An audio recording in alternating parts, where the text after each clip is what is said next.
आज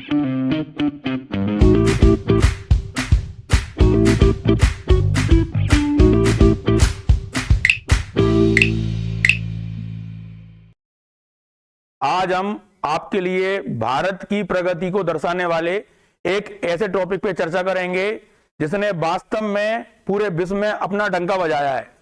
वैसे तो आप जानते हैं कि मीडिया पता नहीं भारत का कहां पे डंका बजाती रहती है, लेकिन एक जगह हमने ऐसे पैरामीटर हासिल करे हैं और ऐसे मानकों को हासिल करा है जिससे भारत का परचम चारों ओर लहरा रहा है। और ये केवल कुछ सालों में नहीं हुआ है, बल्कि इसके पीछे छिपी हुई है हमारी वर्षों की मेहनत। यह क्षेत्र है अंतरिक्ष विज्ञान। अंतरिक्ष के क्षेत्र में भारत ने जो अपनी ऊंचाइयां हासिल की हैं वो हमें किसी बुर्ज खलीफा की इमारत की तरह दिखाई देती हैं। अभी हाल ही में शुभांशु शुक्ला जो अंतरिक्ष स्पेस स्टेशन पर कदम रखने वाले पहले भारतीय और अंतरिक्ष में पहुंचने वाले दूसरे भारतीय बने हैं और साथ में वो गगनयान मिशन पर भी जा रहे हैं। इसके साथ में अभी हमने 6100 किलोग्राम का अमेरिका का सबसे बड़ा सैटेलाइट जो आसमान की ऊंचाइयों पर पहुंचाया है, जहां हमने चंद्रयान 3 को सक्सेसफुल करके बताया है। और इसके बाद चंद्रयान 4 और चंद्रयान 5 की हम तैयारी में जुट गए हैं, मंगलयान 2 की तैयारी में जुट गए हैं, गगनयान मिशन पर हम काम कर रहे हैं और अपने ही स्पेस एजेंसी के माध्यम से, अपने ही इसरो के माध्यम से हम अंतरिक्ष में अपना मिशन सक्सेसफुली भेजने की कतार में है। तो इस तरीके से देखा जाए तो अंतरिक्ष के मामले में भारत का परचम लगातार लहरा रहा है।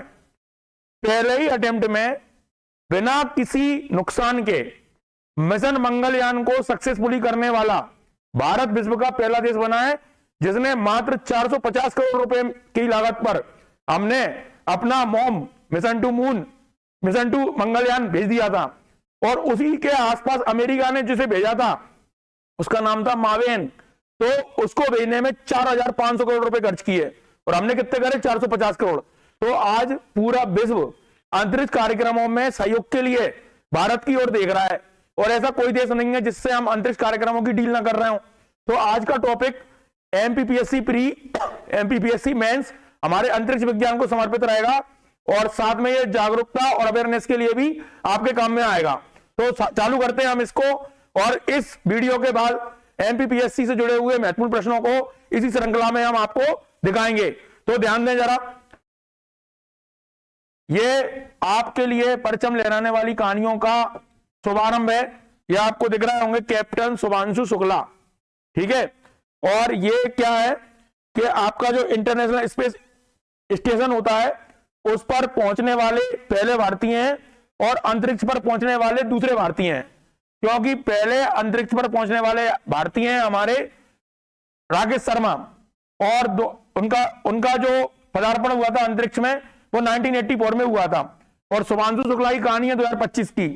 तो राकेश शर्मा भारत के पहले अंतरिक्ष यात्री 1984 में सोवियत मिशन के तहत अंतरिक्ष की यात्रा की, जबकि शुभांशु शुक्ला 2025 राकेश शर्मा के 41 साल बाद अंतरिक्ष में जाने वाले दूसरे भारतीय बने जो निजी एक्सिस ऑफ 4 मिशन के जरिए अंतरराष्ट्रीय अंतरिक्ष स्टेशन पर पहुंचे। दोनों भारतीय वायुसेना के पायलट थे जिन्होंने देश के लिए अंतरिक्ष में अन्वेषण का गौरव बढ़ाया। शर्मा ने ऐतिहासिक शुरुआत की और शुभांशु शुक्ला जी ने उस आधुनिक भारत की महत्वाकांक्षाओं को पूरा करा। तो इस तरीके से आपको याद हो गया होगा, राकेश शर्मा अंतरिक्ष के पहले यात्री हैं और शुभांशु शुक्ला दूसरे हैं, लेकिन शुभांशु शुक्ला पहले ऐसे यात्री हो गए जिन्होंने इंटरनेशनल स्पेस स्टेशन पर कदम रखे थे। अब इसके बाद में ऐसा नहीं है कि भारत के मामले में केवल पुरुषों के नाम आए हों, भले ही ये महिलाएं अमेरिका में रही हों, लेकिन है भारतीय मूल की। कैप्टन कल्पना चावला, ये एक नाम आपको दिख रहा होगा। कैप्टन कल्पना चावला हरियाणा से जुड़ी हुई है और ये भारत की मूल की ऐसी महिला है अमेरिका की ओर से जो अंतरिक्ष यात्रा के लिए गई थी। इन्होंने अपना पहला अंतरिक्ष अभियान सफलतापूर्वक सही से पूरा कर लिया, लेकिन जब ये दूसरे मिशन के लिए गई तो लौटते वक्त वो मिशन का जो यान था वो पृथ्वी पर आते आते नष्ट हो गया और वहीं पर इनकी असामयिक मृत्यु हो गई, जो एक बहुत बड़ा झटका था। लेकिन उसके बाद में फिर दूसरी अंतरिक्ष यात्री मिलती है हमें, सुनीता विलियम्स, ये भी क्या करती हैं, अंतरिक्ष यात्रा के लिए जाती हैं अमेरिका के मिशन के साथ में। और जब ये पहली बार जाती हैं तो ये स्पेस वॉक करने वाली पहली महिला बन जाती हैं। और उसके बाद में अभी ये मिशन के लिए गई तो विपरीत परिस्थितियों के कारण इनको एक लंबा समय वहां पर गुजारना पड़ी, लगभग 9 से 10 महीने। और उसके बाद ये स्पेशल तरीके से लौट के आई। तो कल्पना चावला और सुनीता विलियम्स ये दो भारतीय मूल की महिला हैं। सुनीता विलियम्स का संबंध गुजरात से है और कल्पना चावला का संबंध हरियाणा से है। और कल्पना चावला के सम्मान में जो हमारा मौसम विज्ञान वाले सैटेलाइट कार्टोसेट 1 कार्टोसेट 2 छोड़े गए थे, उनका नाम हमने कल्पना 1 और कल्पना 2 कर दिया है, उनको सम्मान देते हुए। तो ये हमारी यात्रा की शुरुआत है। अब इस यात्रा की शुरुआत का पहला अध्याय हम चालू करते हैं। उस पहले अध्याय का नाम है इसरो। तो आप अच्छी तरह जानते होंगे इंडियन स्पेस रिसर्च ऑर्गेनाइजेशन, ये फुल फॉर्म पूछा गया था हमसे 2023 के एमपीपीएससी के पेपर में। भारत की राष्ट्रीय अंतरिक्ष एजेंसी है। इसका कार्य है अंतरिक्ष अनुसंधान, उपग्रह प्रक्षेपण, रॉकेट तकनीक का विकास तथा अंतरिक्ष तकनीक का देश हित में उपयोग करना। आपको दिख रहा होगा इसरो का पूरा सिस्टम। इसके बाद में हम आगे बढ़ते हैं। इसरो के जो बेसिक्स हैं उसके हिसाब से आपसे क्वेश्चन पूछा गया है। इसकी स्थापना 15 अगस्त 1969 में की गई थी। संस्थापक विक्रम साराभाई, कई बार हमसे पूछ लिया गया है। हेडक्वार्टर बेंगलुरु कर्नाटक में है, इसको भी मत भूलना आप। अध्यक्ष वर्तमान में इसके एस सोमनाथ हैं, ठीक है। और प्रशासनिक मंत्रालय अंतरिक्ष विभाग के अंतर्गत ये काम करता है। इसका आदर्श विभाग है अंतरिक्ष तकनीक राष्ट्र के विकास के लिए। आपको एक जानकारी और दे रहे हैं कि 23 अगस्त को 2024 को जो हमारा हमारा चंद्रयान 3 सक्सेसफुली पहुंचा था, उसी डेट को हमने अपना अंतरिक्ष दिवस घोषित कर दिया है। 23 अगस्त अंतरिक्ष दिवस के रूप में मनाया जाता है क्योंकि चंद्रयान 3 इसी दिन अपना चंद्रमा की कक्षा में प्रवेश करा था, चंद्रमा पर उसने लैंड करा था सक्सेसफुली। जबकि चंद्रयान 2 हमारा फेल हो गया था। चंद्रयान 4 और चंद्रयान 5 पे भी हम काम कर रहे हैं। इसकी जानकारी भी आपको इसी वीडियो में आगे मिलेगी। आगे बढ़ाते हैं इस कार्यक्रम को। तो ये आपको दिख गया होगा पूरा अपना इसरो का कार्यक्रम। इसके बाद में आगे चलते हैं इसरो के उद्देश्य। तो इसरो के क्या उद्देश्य है, बिल्कुल ध्यान से सुनिए। अंतरिक्ष विज्ञान एवं तकनीक का विकास करना, संचार कम्युनिकेशन, मौसम वेदर, कृषि एग्रीकल्चर, शिक्षा व रक्षा के क्षेत्र यानी एजुकेशन और डिफेंस, इन सब में काम करने के लिए अपने को क्या करना है, सैटेलाइटों का उपयोग करना है।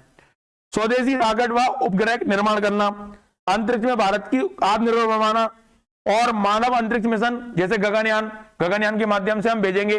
तो ये हमारी उपलब्धियों का सार है। इसमें हमने बताया है कि कैसे 15 अगस्त 1969 को हमने इसरो की स्थापना करी। ये चंद्रयान का हम फीचर्स बता रहे हैं। इसमें चंद्रयान 3 2023 जी किस तरीके से गया, मंगलयान 2013 का मिशन, आदित्य L1 का मिशन, फिर प्रक्षेपण यान हमने PSLV, GSLV, LVM3, SSLV, सबकी डिटेल बाद में बताएंगे। मुख्य उपग्रह इनसेट, संचार प्रणाली के IRS, नाविक, GSAT और इसकी उपयोगिता के बारे में हमने बताया। तो ये आपका क्या है, अंतरिक्ष के उद्देश्यों को हमने इसमें समाहित करने की बात करी है। आगे बढ़ाते हैं इसी कार्यक्रम को। इसरो की उपलब्धियां। अब इसरो ने क्या करा, चंद्रयान 1 2008 में चंद्रमा पर जल की खोज बताने वाला अगर कोई है नासा को, दुनिया को, ठीक है, तो वो कौन हैगा, हमारा चंद्रयान 1 मिशन 2008। चंद्रयान 2 मिशन ये थोड़े से अंतर से फेल हो गया था, लगभग 1.6 सेकंड का टाइम रह गया था, लेकिन फिर भी ये ऑर्बिटर तक पहुंचने में सफल रहा था। चंद्रयान 3 ये चंद्रमा के दक्षिणी ध्रुव पर सफल लैंडिंग करी और इससे हमारी ख्याति बहुत बढ़ गई। ये चंद्रयान 1, 2, 3। आगे हम और बताते हैं क्या क्या उपलब्धियां हमारी। देखिए मंगल मिशन जिसे मोम 2013 के नाम से जानते हैं। भारत पहला देश है जिसने पहले ही प्रयास में मंगल की कक्षा में प्रवेश किया और विश्व का सबसे कम लागत वाला, कितना बताया था, 450 करोड़ रुपए का खर्चा आया था केवल। और जबकि अमेरिका ने उसी टाइम पे जो भेजा था उससे खर्चा बैठा था 5000 करोड़ रुपए का, यानी लगभग हमने 10 गुना कम कर दिया था अपना खर्चा, ठीक है। उसके बाद में सूर्य मिशन आदित्य L1 सक्सेसफुल, ठीक है। ये आपको मंगलयान और आदित्य L1 दोनों पे क्वेश्चन आ चुका है। सूर्य के अध्ययन के लिए भारत का पहला मिशन भेजा गया सक्सेसफुली, ठीक है। इसके बाद हम आगे बढ़ाते हैं उपलब्धियों में। उपग्रह प्रक्षेपण यान जो हमारे लॉन्च व्हीकल्स होते हैं, कौन सा है, पोलर सैटेलाइट लॉन्च व्हीकल, ध्रुवीय उपग्रह प्रक्षेपण यान सबसे विश्वसनीय है। जियो सैटेलाइट लॉन्च व्हीकल, भूस्तर उपग्रह प्रक्षेपण यान संचार कार्यक्रमों के लिए। GSLV MK3 LVM3 भारी उपग्रह गगनयान ले जाने के लिए इसी से हम ले गए 6100 किलोग्राम का यान। इसको हम बोलते हैं बाहुबली। क्या बोलते हैं? बाहुबली। ये इसको नाम दिया है GSLV MK3 या LVM3। ये भारी उपग्रह ले जाने के लिए जिससे अपने अभी लॉन्च किया है, और साथ में आपको क्या बता दिया, गगनयान ले जाने का प्लान है। SSLV small satellite launch vehicle, छोटे उपग्रहों के लिए, यानी भारत ने सैटेलाइट जो छोड़े जाते हैं उसके लिए लॉन्च व्हीकल में किसी भी कैटेगरी को छोड़ा नहीं है। और साथ में हमने क्रायोजेनिक टेक्नोलॉजी में भी आत्मनिर्भरता प्राप्त कर ली है। जो हम सैटेलाइट छोड़ते हैं भारी, उसके लिए हमें ऐसा विमान चाहिए जिसमें थ्रस्ट यानी धक्का यानी पावर ज्यादा होना चाहिए। तो इस पावर के लिए क्या करा गया कि क्रायोजेनिक टेक्नोलॉजी का इस्तेमाल किया गया, जिसमें हाइड्रोजन और ऑक्सीजन गैस को हम लिक्विफाइड करते हैं। और इसको लिक्विफाइड करने से क्या होता है कि जो एक तो इससे पावर ज्यादा मिलता है और दूसरा हमारा जो यान होता है उसका वजन कम हो जाता है। तो ये टेक्नोलॉजी हमने रूस से मांगी थी, डील भी हो गई थी, लेकिन अमेरिका के अड़ंगे की वजह से ये टेक्नोलॉजी हमें नहीं मिल पाई। फिर हम भारतीय हैं, अगर ठान लें तो क्या नहीं कर सकते, तो हमने स्वदेशी तरीके से इस टेक्नोलॉजी को डेवलप करके विश्व के उन 6 देशों में अपना नाम दर्ज करवा दिया जो क्रायोजेनिक टेक्नोलॉजी के ज्यादा हैं। इसी तरीके से जब हम मंगलयान पे पहुंचे तो हम उन 4 देशों में शामिल हो गए जिन्होंने मंगल मिशन को कामयाब करा था। और भी हमने कई उपलब्धियां हासिल करी हैं, उनको हम धीरे धीरे आपको बताएंगे। तो आगे बढ़ाते हैं इसी कार्यवाही को। हम प्रमुख सैटेलाइट प्रणालियां जो हमने विकसित करी हैं, तो इनसेट संचार व मौसम के लिए, जीसैट दूरसंचार के लिए, IRS रिमोट सेंसिंग प्रणाली पृथ्वी के अपकोलन के लिए, और नाविक। नाविक को क्या कहेंगे हम?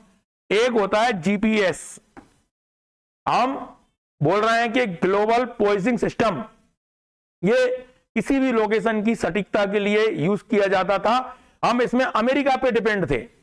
इसमें एक साथ 6 से 7 उपग्रहों को छोड़ा जाता है और उनकी एक जो पूरा एकीकृत जो मॉडल काम करता है, उसकी वजह से हम किसी गाड़ी की लोकेशन, किसी व्यक्ति की लोकेशन, किसी प्लेन की लोकेशन, किसी ट्रेन की लोकेशन के बारे में सटीकता से जानकारी प्राप्त कर सकते हैं। लेकिन भारत ने इसमें भी कमाल कर दिया। हमने अमेरिका की डिपेंडेंसी खत्म करके अपना खुद का यह GPS सिस्टम इजाद कर दिया जिसका नाम रख दिया नाविक। तो इसको भी आप ध्यान में रखना। आगे हम चलते हैं, इसी कार्यवाही को बढ़ाते हैं।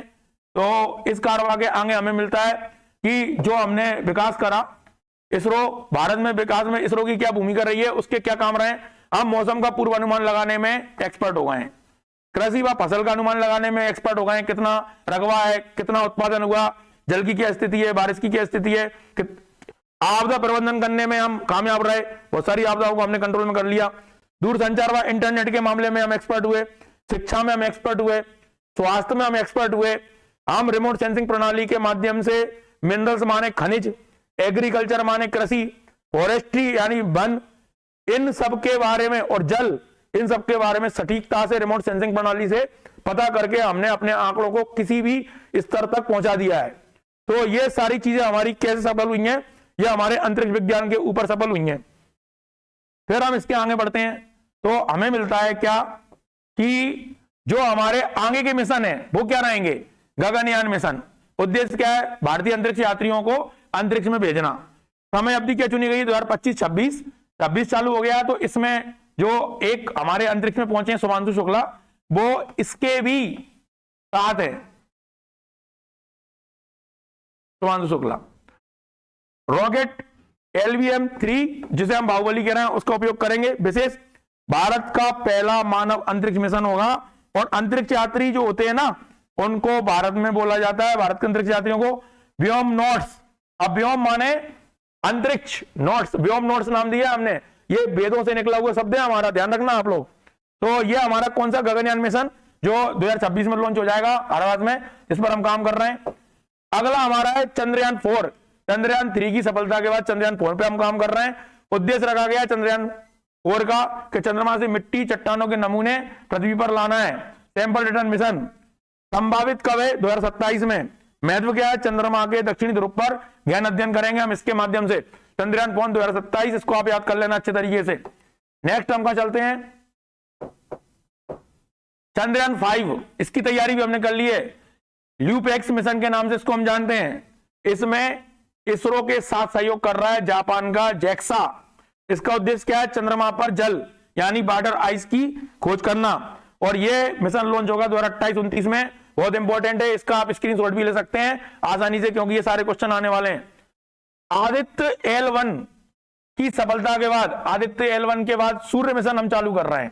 सूर्य मिशन भविष्य की योजना है, सूर्य की परतों जिसमें सौर तूफानों और सौर ऊर्जा का विस्तृत अध्ययन करना है। इससे लाभ क्या होगा? उपग्रह और बिजली की ग्रिड सुरक्षा, इसका हमें फायदा मिलेगा। तो आपके लिए क्या है कि चंद्रयान 4, चंद्रयान 5 और सूर्य मिशन, ये आपके लिए नए अपडेट है पूरे के पूरे।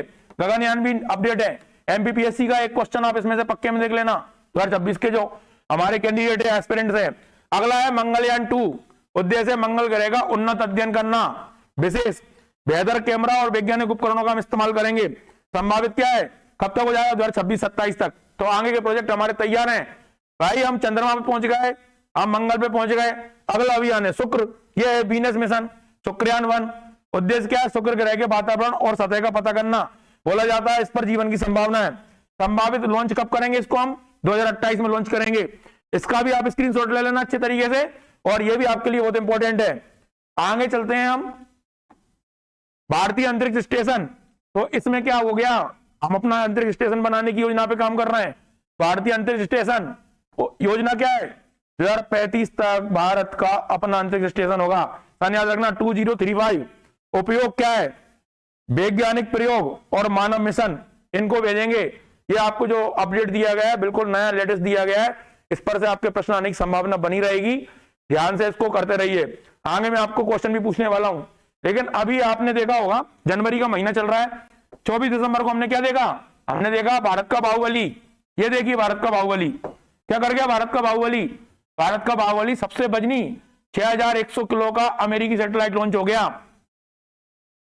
24 दिसंबर को इसरो ने सुबह ही अमेरिका कंपनी का जो AST स्पेस मोबाइल के ब्लूबर्ड ब्लॉक 2 सैटेलाइट को अंतरिक्ष की कक्षा में स्थापित कर दिया। इसरो ने इसके पहले 6100 किलोग्राम वाला कोई भी सैटेलाइट नहीं भेजा था।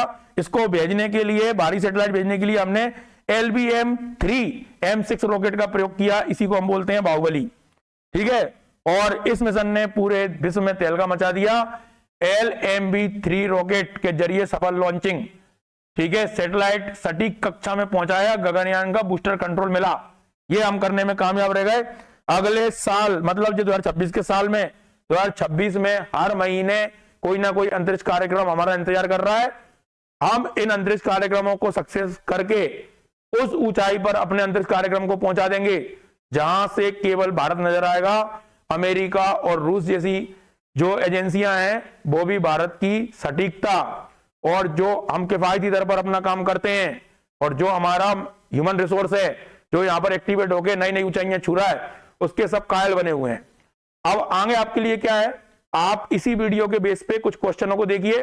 आंसर हम कमेंट बॉक्स में देंगे, लेकिन आपको देना है, आपको ऐसा लगाना है क्वेश्चन नंबर 1 का आंसर क्या था, 2 का क्या था, 3 का क्या था। तो क्वेश्चन आंसर हम चालू करते हैं और ये क्वेश्चन आपके लिए इंपॉर्टेंट हो सकते हैं, तो ध्यान दें। क्वेश्चन चालू करते हैं। चंद्रयान 3 की सफल सॉफ्ट लैंडिंग कब हुई? 14 जुलाई 2023, 23 अगस्त 2023, 15 अगस्त 2023 और 2 सितंबर 2023। एमपीपीएससी में क्वेश्चन आ चुका है, एक हिंट में दे दे रहा हूं। इसी दिन को हमने अंतरिक्ष दिवस के रूप में मनाने की बात करी थी और जो मैंने वीडियो में इसका उल्लेख भी करा है। आपको आंसर देखना है। ये देखिए आपको एमपीपीएससी प्री में भी आ चुका है, एसएससी में भी क्वेश्चन आ चुका है। दूसरा, चंद्रयान 3 ने चंद्रमा के किस भाग पर लैंडिंग करी? उत्तरी ध्रुव पर, मध्य भाग पर, दक्षिणी ध्रुव पर और पश्चिमी भाग पर। यह प्रश्न का उत्तर भी वीडियो में मौजूद मिल जाएगा आपको। अगला, सूर्य के अध्ययन के लिए इसरो का पहला मिशन कौन सा था? सूर्य मित्र, सूर्ययान, आदित्य L1 या हेलियोस। ये भी आपको वीडियो में मिल जाएगा। नेक्स्ट क्वेश्चन, आदित्य L1 का प्रक्षेपण कब किया गया? 15 अगस्त 2023 को, 23 अगस्त 2023 को, 2 सितंबर 2023 को और 5 नवंबर 2023 को। नेक्स्ट क्वेश्चन, इसरो का मानव मिशन किस नाम से जाना जाता है? मानवयान, व्योमयान, गगनयान, अंतरिक्षयान। ये पीएससी प्री 2023 का क्वेश्चन है, आगे भी आने की संभावना है। नेक्स्ट क्वेश्चन, गगनयान मिशन के लिए प्रयुक्त रॉकेट कौन सा है? PSLV, SSLV, GSLV, LBM-3। Hint दे रहा हूं, इसको बाहुबली के नाम से भी जानते हैं। नेक्स्ट क्वेश्चन, मंगल पर पहले प्रयास में सफल होने वाला देश कौन सा है? अमेरिका, रूस, भारत, चीन। ये कई बार पूछा गया प्रश्न है। मंगलयान मिशन का प्रक्षेपण कब हुआ था? 2011 में, 2012 में, 2013 में, 2014 में। बिल्कुल वीडियो में बताया गया आपको। इसरो की स्थापना कब हुई? 1965 में, 1967 में, 1969 में, 1972 में। कई बार सभी प्रतियोगिता परीक्षा में पूछा गया है। अगला क्वेश्चन, इसरो के संस्थापक कौन थे? APJ Abdul Kalam, A option, Homi Jahangir Bhabha, B option, Vikram Sarabhai, C option, Satish Dhawan, D option. PSC, SSC, state PSC सब में ये क्वेश्चन आपसे पूछा जा चुका है। तो ये हमारे क्या क्वेश्चन पूछने की ये सीरीज होती है, उस सीरीज के माध्यम से भी हम कोशिश कर रहे हैं कि आपको चीजों का ज्ञान होता रहे। और अंतरिक्ष विज्ञान के बारे में आपको ये वीडियो कैसी लगी, हम साथ में ये भी बोल रहे हैं कि एमपीपीएससी और अदर एग्जाम है, इसमें ये वीडियो बहुत इंपॉर्टेंट होने वाली है। एक क्वेश्चन आपको इस वीडियो से मिल जाएगा और आगे हम पीएससी में ऐसी ही सीरीज यूनिट वाइज चलाने वाले हैं। आपका काम यह है कि हमारे चैनल को सपोर्ट करें, इसको सब्सक्राइब करवाएं, ताकि हम भी थोड़ा कॉन्फिडेंस के साथ, मोटिवेट होने के साथ अपनी क्षमताओं से अच्छा और ज्यादा करने की कोशिश करें। धन्यवाद।